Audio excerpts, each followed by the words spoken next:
Good morning. My name is Brian. Can you please tell me your full name? Good morning, Brian. My full name is Chloe Bibber, but you can just call me Chloe. Thank you, Chloe. Can I see your identification, please? Sure, here you go. All right, let's talk about work. Do you work or are you a student? I'm currently working as a digital marketing executive at a startup company. I have been in this role for about a year now. Why did you choose this kind of work? Well, I've always been fascinated by how businesses grow through online platforms.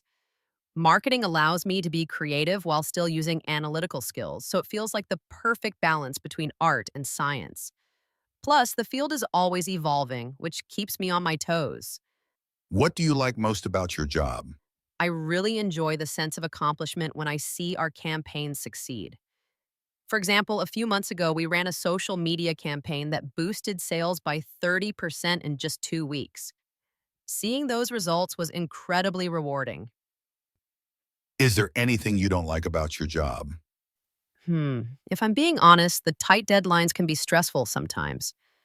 There are days when I have to work late to meet client expectations, but I see it as part of the learning curve, and it's helped me develop better time management skills. Thank you. Now let's move on to the second part of the speaking test. I'm going to give you a topic. You'll have 1 minute to prepare, and then you should speak for up to 2 minutes. Here's your topic. Describe a job you would like to do in the future.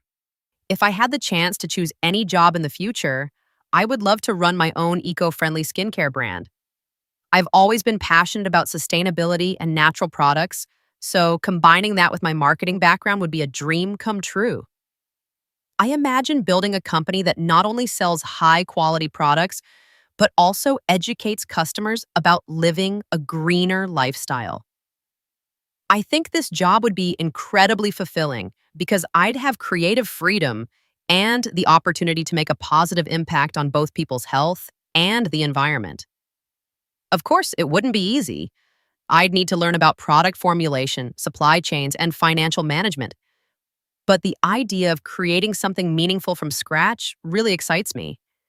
In short, having my own brand would allow me to turn my passion into a career. And that's something I truly aspire to. Thank you. You spoke well about your future job. Now let's continue with some discussion questions related to work. Let's talk about jobs in general. How has the job market changed in your country over the past few decades? It's changed quite dramatically. In the past, most people in Vietnam worked in agriculture or traditional industries like textiles. But now, with rapid globalization and technology, there's been a huge shift towards service-oriented and tech-related jobs. For instance, roles in IT, digital marketing, and e-commerce didn't even exist 20 years ago, but today they're some of the most in-demand fields.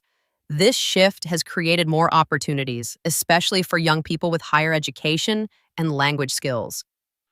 Interesting. Do you think people nowadays are more likely to change jobs than in the past? Absolutely. In the past, it was common for someone to stay with one company for their entire career, partly because job options were limited and stability was highly valued. Nowadays, people tend to switch jobs every few years to seek better pay, career growth, or simply a more satisfying work environment.